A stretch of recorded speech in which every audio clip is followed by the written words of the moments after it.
Olá, boa noite para você. O Jornal da Record começa com o drama vivido por uma família de São Paulo. A mãe das crianças foi brutalmente assassinada. A guarda ficou para o pai, acusado de ter matado a ex-mulher. Agora, ele e as crianças desapareceram. Os avós temem pelos netos. Sem a filha caçula, o sofrimento agora é viver longe dos netos. Além da falta de notícias, existe o medo do que pode acontecer com as crianças. Eu tenho medo de acontecer igual aconteceu com a minha filha, né? Ele não tem amor nas crianças. E meu medo é que ele assassine as crianças, porque ele é um monstro. A filha de seu José e Dona Maria, Vani da Costa, de 31 anos, foi assassinada em julho de 2008. Ela foi estrangulada depois de sair do trabalho e o corpo encontrado numa praia do litoral norte de São Paulo. O principal acusado da morte é o ex-marido, o Elbert de Carvalho, com quem tinha 2 filhos. O advogado da família acredita que a filha, na época com 3 anos, teria assistido ao crime. A pequena Bruna comentou, vendo a mamãe no caixão, ela relatou, chorosa, o amigo do papai bateu na mamãe e deixou ela feia. O Elbert chegou a ser preso, mas por ser réu primário, ficou detido por apenas 4 meses. Depois que saiu da cadeia, ainda conseguiu a guarda provisória dos filhos, que desde a morte da mãe viviam com os avós maternos em Mogi das Cruzes, no interior de São Paulo. No dia 18 de fevereiro, os avós maternos vieram à casa do pai buscar as crianças para uma visita de rotina, mas não encontraram mais ninguém. Os vizinhos informaram que a família havia se mudado no início do mês de fevereiro, sem deixar endereço. As crianças também foram retiradas do colégio. O advogado da família entrou com pedido de prisão preventiva de Elbert e de busca e apreensão das crianças. Mas o caso ainda não foi analisado pela justiça, para a angústia dos avós. Me dói a morte da minha filha, a mãe do meu neto longe, que eu não posso ver. É isso que me dói. A Avenida Brasil e a linha vermelha, 2 vias de grande movimento no Rio de Janeiro, vão amanhecer bloqueadas neste domingo. A interdição é para garantir a segurança durante a ocupação do complexo do Caju por forças militares. As ações já começaram neste sábado. Nos acessos às comunidades, PMs revistam moradores e motoristas. A polícia montou barreiras para impedir a circulação de criminosos. A região que vai ser pacificada é estratégica. Fica ao lado de 2 das principais vias expressas do Rio, a linha vermelha e a Avenida Brasil, que dão acesso ao aeroporto internacional. Para garantir a segurança dos motoristas, alguns trechos das 2 vias vão ser interditados a partir das 4 da manhã deste domingo. 1.500 policiais vão participar da operação, que depois vai avançar para outras áreas. Esse é um dos acessos por onde a polícia vai entrar. Ao todo, 14 comunidades aqui da zona portuária do Rio serão ocupadas. É o início da pacificação do Complexo da Maré, região onde será instalado o novo quartel-general do BOPE. A operação deve contar com o apoio das Forças Armadas. Blindados anfíbios vão impedir a fuga de traficantes pela Baía de Guanabara. O Complexo do Caju é dominado por uma das facções criminosas mais violentas do Rio. Imagens exclusivas, exibidas pelo Jornal da Record, mostram bandidos com armas de guerra. Eles disparam até por diversão. A quadrilha circula com motos e carros roubados. Para os moradores, resta a esperança de que essas cenas nunca mais se repitam. Eu quero o meu melhoramento para o pessoal da comunidade. Contagem, na região metropolitana de Belo Horizonte, prepara um esquema especial de segurança. É lá que o goleiro Bruno, acusado de mandar matar a ex-namorada, começa a ser julgado nesta segunda-feira. Mudanças no trânsito, segurança reforçada. O julgamento vai mudar a rotina de quem trabalha e mora perto do fórum em Contagem. Muda a rotina de todo mundo, trânsito, tudo. Na segunda-feira, Bruno e a ex-mulher Daiane se reencontrarão diante da juíza Marixa Fabiani. Os dois tiveram julgamento desmembrado em novembro do ano passado, quando Luiz Henrique Romão, o Macarrão, foi condenado a 15 anos de prisão em regime fechado. E a ex-namorada de Bruno, Fernanda Gomes de Castro, há 5 anos em regime aberto. O goleiro está preso desde julho de 2010 e responde por homicídio qualificado, ocultação de cadáver e também por sequestro e cárcere privado do próprio filho. Daiane Souza é acusada de sequestro e cárcere privado do filho de Elisa e aguarda o julgamento em liberdade. O fórum vai funcionar normalmente na próxima semana, mas o número de audiências foi reduzido. Jornalistas, parentes dos réus e convidados credenciados vão poder acompanhar as sessões. A previsão é que o julgamento dure 5 dias. Bruno sairá do presídio escoltado por 3 viaturas e deve chegar ao fórum às 8h30 da manhã, meia hora antes do início do julgamento. 2 réus, não é? O goleiro e a ex-esposa, e um fato novo para os jurados, né? Já um atestado de óbito de Elisa Samúdio, ou seja, a justiça reconheceu que ela morreu. E o advogado de defesa da família da Elisa promete uma testemunha bombástica. Ele diz que vai revelar coisas que a gente não sabe, só não sei se ela vai ser ouvida porque ela não está rolada no processo, né? Vamos esperar para ver. Bom, torcedores e parentes protestaram hoje em São Paulo contra a prisão de 12 corintianos acusados pela morte de um boliviano num jogo na Taça Libertadores. Cerca de 200 torcedores tomaram uma das principais avenidas de São Paulo com um pedido.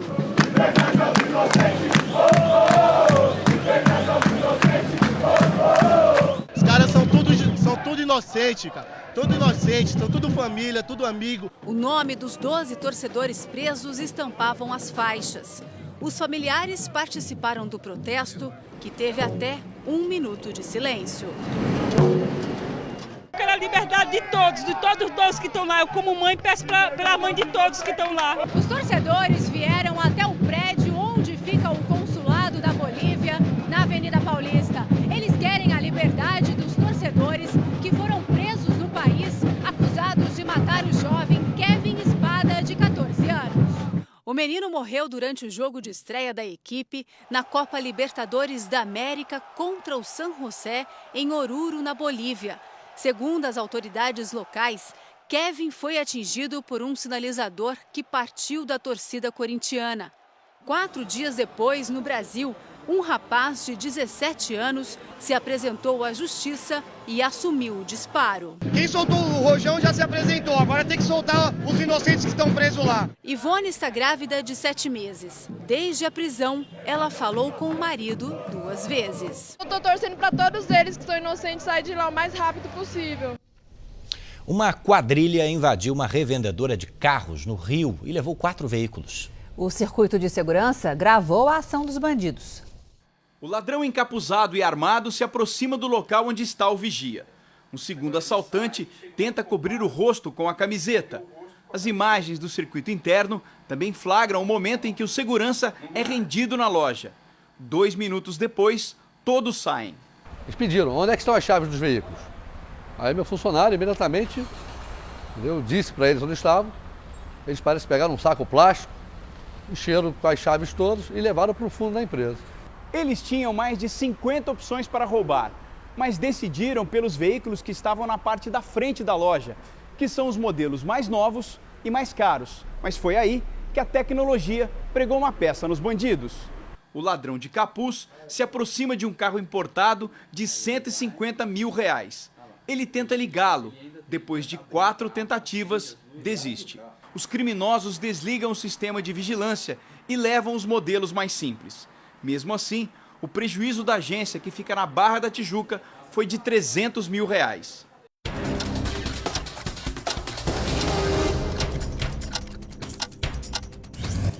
2 pessoas morreram e 3 ficaram feridas em Belo Horizonte. O carro trafegava em alta velocidade e se chocou contra um poste. O motorista, que ficou ferido, admitiu ter bebido. Na região do ABC Paulista, uma motorista também com sinais de embriaguez e o passageiro deste veículo ficaram gravemente feridos neste acidente. O carro saiu da pista e bateu num caminhão estacionado. Morreu mais uma vítima do incêndio na Boate Kiss, em Santa Maria, Rio Grande do Sul. Pedro Falcão Pinheiro, 25 anos, não resistiu ao envenenamento por gases tóxicos e também às queimaduras. Até agora, a tragédia matou 240 pessoas. Mais de 5 mil peixes foram encontrados mortos num lago de Aracaju, Sergipe. Uma das causas é o esgoto despejado no local. O parque é um dos cartões postais da cidade. Um apagão de quase 4 horas gerou filas e atrasos no aeroporto de Brasília, o terceiro mais movimentado do país. Painéis apagaram e as filas para check-in se estenderam até fora do saguão principal. Sem lugar para sentar, muita gente esperou no chão mesmo. A Companhia de Energia Elétrica de Brasília ainda está investigando as causas desse apagão. O PMDB reelegeu hoje Michel Temer na presidência do partido pelos próximos 2 anos. Principal aliado do governo Dilma, o PMDB chega para a Convenção Nacional com o poder de quem tem hoje 5 governadores, 5 ministros, as presidências da Câmara e do Senado e as maiores bancadas do Congresso. O encontro virou uma demonstração de força em que caciques foram recebidos com entusiasmo. Mas o principal trunfo do PMDB é o vice Michel Temer. O partido investe tudo na manutenção da aliança federal com o PT. O ex-presidente Lula mandou carta lida pelo presidente do PT, destacando a importância do PMDB para a conquista de vitórias eleitorais. A convenção do maior partido do país reconduziu Michel Temer à presidência do PMDB. Mas na prática, funcionou como o lançamento informal da chapa Dilma Temer para 2014. Nós devemos caminhar em 2014 da mesma forma que caminhamos agora. A presidente Dilma se emocionou com a recepção dos PMDBistas. No discurso, atacou a oposição, que chamou de mercadores do pessimismo, e sinalizou com a manutenção da aliança com o PMDB. Vida longa a nossa aliança. Juntos, nós temos esse desafio maravilhoso, que é transformar o Brasil. Milhares de pessoas foram às ruas em 30 cidades de Portugal para protestar contra o governo. O sábado também foi de manifestações na Grécia. Estudantes e professores protestaram em Atenas contra a redução dos recursos para o ensino público, a falta de educadores, de material didático e de combustível para aquecer as escolas no inverno. Em Portugal, dezenas de milhares de pessoas saíram às ruas em 30 cidades para pedir a demissão do governo nas maiores manifestações desde que o país pediu resgate financeiro há 2 anos. A manifestação coincide com a presença em Portugal dos técnicos do FMI e da União Europeia, que periodicamente avaliam se o país está cumprindo seus acordos com os credores externos e implantando as chamadas medidas de austeridade, aumento de impostos e cortes de gastos sociais. O governo pede maior prazo para reduzir o endividamento público e juros menores sobre os empréstimos, mas ao mesmo tempo analisa novas medidas para economizar 4 bilhões de euros. Da Europa para os Estados Unidos, o presidente americano Barack Obama fez um apelo para evitar o agravamento da crise depois da aprovação do corte de gastos públicos. Obama disse que a redução de 170 bilhões de reais no orçamento federal aprovada ontem não é uma medida inteligente e que os americanos podem perder centenas de milhares de empregos. Obama pressionou o Congresso para reverter o corte.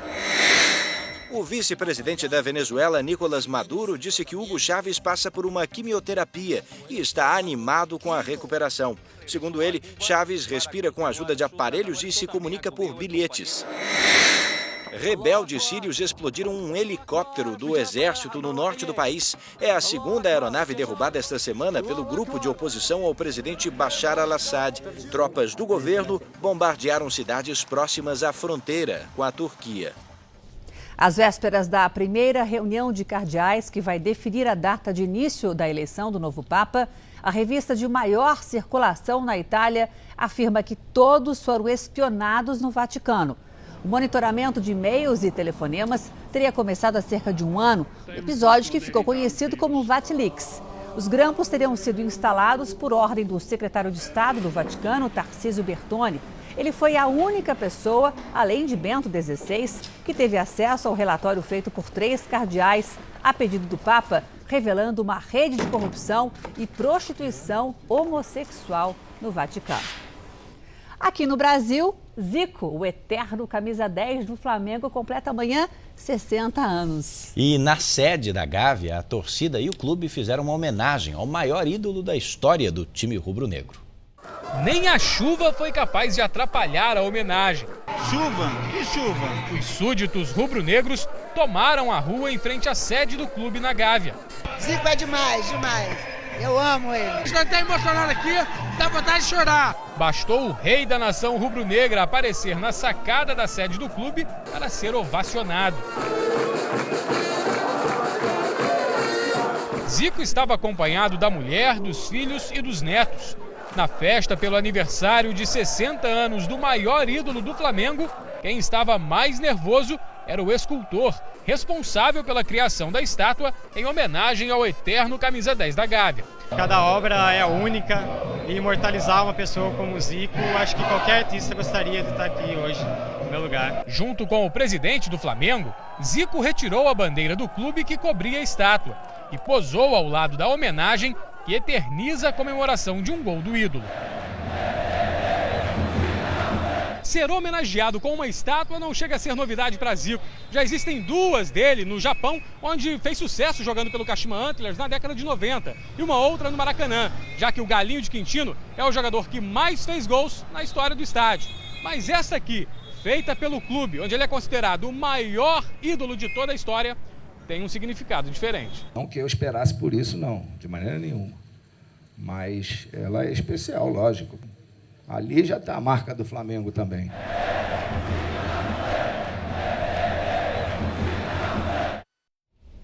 O Jornal da Record termina aqui. Outras informações amanhã no Domingo Espetacular. Fique agora com a segunda parte do Melhor do Brasil. Uma boa noite a você. Boa noite.